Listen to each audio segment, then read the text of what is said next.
다 함께 사도신경으로 우리의 신앙을 고백하시겠습니다. 전능하사 천지를 만드신 하나님 아버지를 내가 믿사오며 그 외아들 우리 주 예수 그리스도를 믿사오니 이는 성령으로 잉태하사 동정녀 마리아에게 나시고 본디오 빌라도에게 고난을 받으사 십자가에 못 박혀 죽으시고 장사한 지 사흘 만에 죽은 자 가운데서 다시 살아나시며 하늘에 오르사 전능하신 하나님 우편에 앉아 계시다가 저리로서 산자와 죽은 자를 심판하러 오시리라.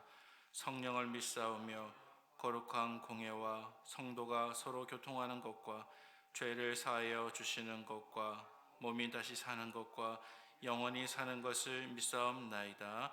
아멘. 다 함께 찬송가 212장, 찬송가 212장을 찬송하시겠습니다.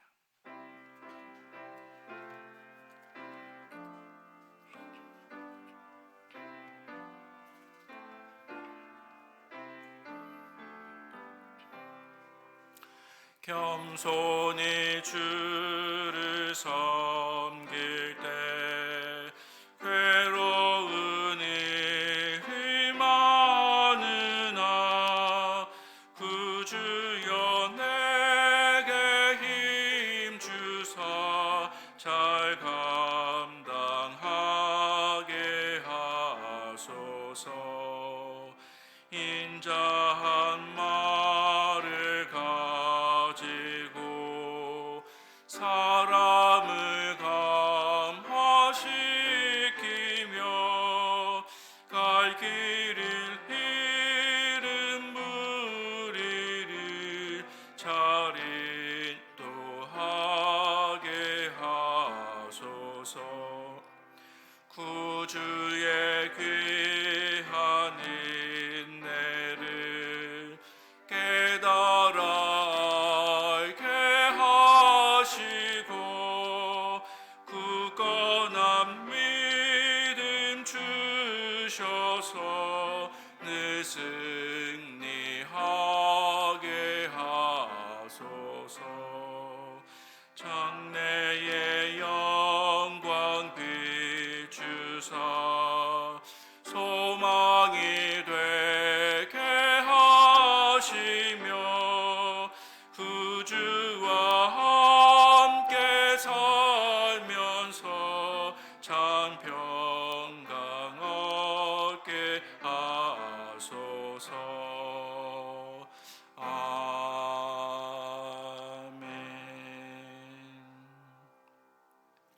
이 시간 보실 하나님 말씀은 구약성경 신명기 19장 1절에서 7절까지 말씀입니다. 구약성경 291면쯤에 있는 신명기 19장 1절에서 7절까지 말씀입니다. 신명기 19장 1절에서 7절까지 저와 한 절씩 교독하시고 마지막 절은 합독하시겠습니다.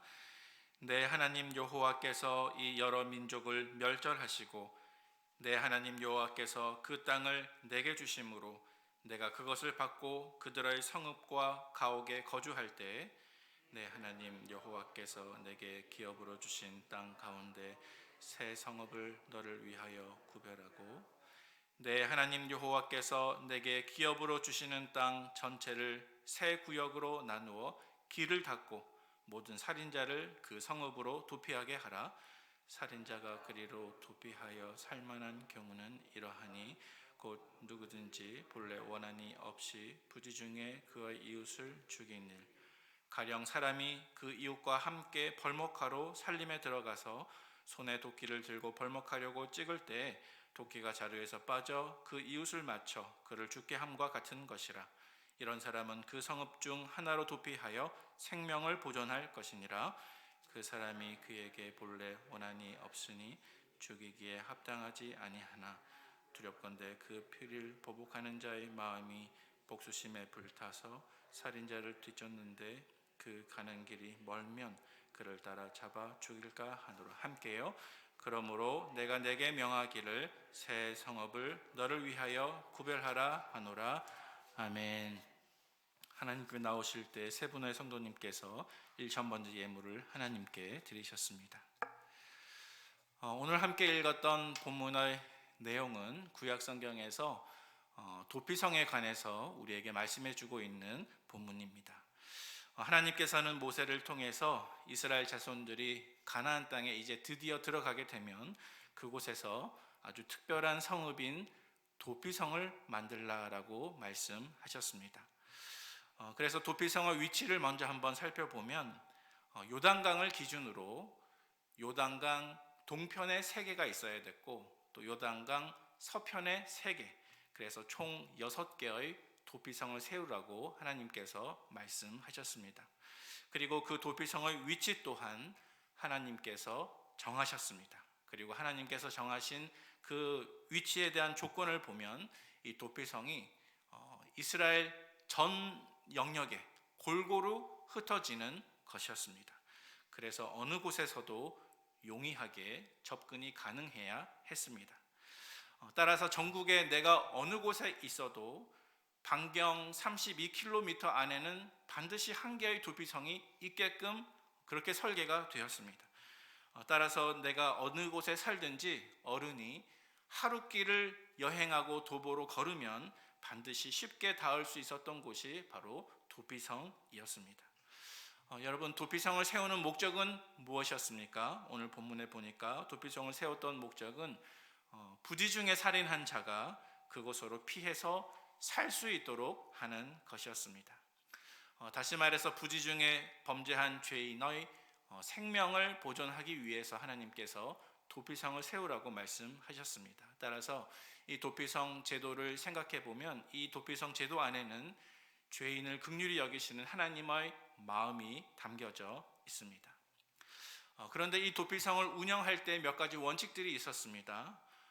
4가지 정도의 원칙이라고 생각이 되는데요. 먼저 첫 번째로 이 도피성으로 피할 때 고의로 살인한 사람은 그것으로 피하지 못했습니다. 하지만 부지 중에 의도치 않게 살인한 사람들은 보호를 받았습니다. 오늘 본문의 말씀에서 설명하고 있는 것처럼 어떤 사람이 살림에 들어가서 벌목을 하려고 도끼질을 하다가 날이 우연히 빠져서 다른 사람을 다치게 하고 죽게 만든 그러한 경우를 가리키는 것입니다. 두 번째로 도피성에서 보호를 받을 수 있는 사람에 내가 만약 해당한다고 했을 때 그 사람은 희생당한 사람의 친구나 가족이 와서 복수를 하기 전에 재빨리 도피성 안으로 들어가야 했습니다. 만약 도피성 밖에 남아있다면 해당자가 됨에도 불구하고 아무런 보호를 받지 못했습니다.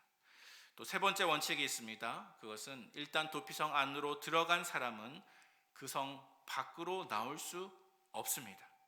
계속 그 도피성 안에 머물러 있을 때에만 보호를 받을 수 있었습니다.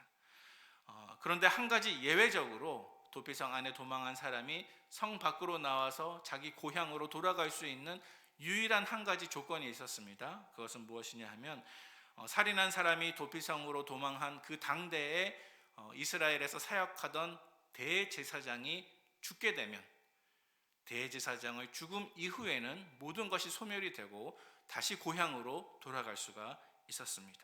마치 아무 일도 없었던 것처럼 용서받고 살인한 사람은 처벌이나 복수에 대한 아무런 두려움이 없이 자유롭게 고향으로 돌아가서 살 수 있었다는 것입니다. 그리고 마지막 4번째 원칙이 있습니다. 4번째 원칙은 도피성으로 가는 길은 오늘 본문 3절 말씀처럼 반드시 잘 닦여져 있어야 했습니다. 오늘 본문 19장 3절 말씀 중간쯤 한번 보시기 바랍니다. 이렇게 나와 있죠. 세 구역으로 나누어 길을 닦고 모든 살인자를 그 성읍으로 도피하게 하라. 그래서 이 말씀 중간쯤에 보면 특별히 길을 닦고 이렇게 말씀하고 있는데요. 도피성으로 가는 길은 잘 닦여져 있어야 했습니다. 그리고 아울러 역사학자들, 성경학자들의 설명에 따르면 이 도피성으로 가는 그 길 위에는 길만 잘 닦여 있으면 족한 것이 아니라 반드시 도피성으로 이쪽으로 가면 도피성이라고 하는 안내 표지판이 잘 세워져야 했습니다. 그 어떤 경우에도 그 표지판이 손상되거나 허물어져서는 안 되었습니다. 그래서 도피성 안으로 숨어서 생명을 보존할 수 있는 그 사람이 그 표식을 보고 잘 닦여진 길을 통해 재빨리 도피성으로 가서 생명을 보존할 수 있도록 하는 것이 하나님의 뜻이었기 때문이죠. 따라서 백성들의 지도자들은 그 표지판이 허물어지지 않도록 길이 잘 닦여지도록 항상 주의와 관심을 기울여야만 했습니다. 우리가 잘 알고 있는 것처럼 신학적으로 이 도피성은 예수 그리스도를 상징합니다.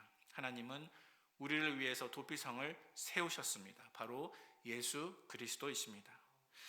도피성 제도의 원칙에 따라서 당대 대제사장이 죽으면 죄인이 자유롭게 집으로 돌아갈 수 있었던 것과 같이 예수님께서 십자가에서 죽으심으로 모든 죄인은 다시 본래의 본향으로 돌아갈 수 있는 자유를 얻게 된 것을 믿으시는 저와 여러분 되시기를 바랍니다. 하나님께서 도피성의 위치를 직접 지정하셨던 것처럼 예수 그리스도는 하나님께서 직접 선택하시고 정하신 인류의 유일한 구원자이심을 믿으시기를 바랍니다. 또 도피성으로 피하는 자마다 심판을 받지 않고 안전을 얻었던 것처럼 예수 그리스도께 피하는 자마다 안전을 얻게 된다는 것이 바로 우리가 믿고 있는 복음입니다. 또 도피성이 누구에게나 가까이 있었고 늘 열려 있었던 것과 같이 예수 그리스도는 누구에게나 가까이 계시고 늘 열려 있으신 분이심을 기억하시기 바랍니다. 또 도피성으로 가는 길이 반드시 잘 닦여져 있고 또 도피성을 향해서 보여주고 있는 표지판들이 명확하게 세워져 있어야 하는 것처럼 먼저 믿은 우리들의 역할이 있습니다. 그것은 바로 복음이 필요한 사람들이 예수님을 만날 수 있도록 길을 닦아주고 예수님을 바라볼 수 있는 표지판 역할을 담당하는 것입니다. 특별히 추석 연휴를 맞아서 우리가 가족들과 함께 만남을 가질 때 이 말씀을 꼭 기억하시기 바랍니다. 도피성은 사실 사람들이 잘 찾아갈 수 있도록 낮은 곳에 위치한 것이 아니라 이스라엘 전역 지역에서 제일 고도가 높은 지역에 도피성이 세워져야 했습니다. 그래서 도피성으로 피하기 위해서는 우리가 좋아하는 찬송가 가사처럼 죄인들이 저 높은 곳을 향해서 바라보며 올라가야 하는 길이었습니다. 이것은 죄인들이 피난처를 찾아가는 길이요 또 예수님의 십자가 길이라고 말할 수 있습니다. 이제 말씀을 정리하겠습니다. 바라기는 추석 연휴를 맞아 그리고 일상의 우리의 삶 가운데에서도 우리 가정이 마치 어떤 의미에서 이런 도피성과 같은 가정이 될 수 있는 축복이 있기를 바랍니다. 그래서 쉴 곳을 찾지 못한 우리의 이웃과 예수님을 몰라 삶의 평안이 없는 그런 분들이 우리 가정을 만나면 우리 가정이 간직하고 있는 예수님의 빛과 예수님의 사랑 때문에 그들이 예수님을 만나고 쉼과 평안을 얻을 수 있도록 그렇게 쓰임받는 우리의 가정이 될 수 있도록 하나님께서 축복해 주시기를 원합니다. 또 두 번째로 도피성이 누구에게나 늘 가까이 있고 가까이 열려 있었던 것처럼 주님의 몸된 교회 우리 인천 제2교회도 누구에게나 가까이 있고 또 누구에게나 열려 있는 도피성과 같은 교회가 되기를 바랍니다. 마지막으로 도피성으로 가는 길이 반드시 잘 닦여져 있고 안내표지가 잘 세워져야 했던 것처럼 우리 자신의 삶이 내 개인의 일상이 예수님을 피난처로 삼을 수 있는 방향을 명확하게 보여주는 표지판과 같은 그러한 역할을 감당할 수 있는 삶이 되기를 주님의 이름으로 축복합니다. 다 함께 기도하겠습니다. 하나님 아버지, 저희들에게 은혜 베풀어 주시되 부지 중에 범한 죄뿐만 아니요 때로는 우리의 악함과 죄성으로 알고도 지은 죄까지 용서받을 수 있도록 예수님을 우리에게 도피성으로 허락해 주신 은혜를 감사드립니다. 오늘 말씀을 묵상하며 우리 자신의 삶 또한 도피성 되신 예수님을 보여주는 거룩한 삶, 경건한 삶, 죄 없는 은혜의 삶이 되기를 간절히 기도하오니 우리 자신의 삶을 사용하여 주시고 우리의 가정이 마치 도피성과 같은 가정이 되어 예수 그리스도를 보여주며 예수님을 향해서 가는 그 길이 될 수 있는 우리의 가정 또 교회 우리의 삶이 될 수 있도록 축복하여 주시옵소서. 살아계신 예수님의 이름으로 간절히 기도하옵나이다. 아멘. 하늘에 계신 우리 아버지여, 이름이 거룩히 여김을 받으시오며 나라의 마옵시며 뜻이 하늘에서 이룬 것 같이 땅에서도 이루어지이다. 오늘날 우리에게 일용할 양식을 주옵시고 우리가 우리에게 죄 지은 자를 사하여 준 것과 같이 우리 죄를 사하여 주옵시고 우리를 시험에 들게 하지 마옵시고 다만 악에서 구하옵소서. 대개 나라와 권세와 영광이 아버지께 영원히 있사옵나이다. 아멘. 말씀이 우리의 기도의 제목이 됩니다. 이 시간 합심해서 기도하실 때 먼저 추석 연휴 기간 동안 우리 모든 성도님들의 귀향길의 안전과 건강과 쉼을 위해서 기도해 주시기 바랍니다. 두 번째로 담임 목사님과 후임 목사님의 행복한 동행의 동사 목회를 위해서 계속 기도해 주시기 바랍니다. 마지막 세 번째로 성도님들의 영성과 생업과 예배를 위해서 기도해 주시고 개인 기도 드리도록 하겠습니다. 다 함께 기도하시겠습니다.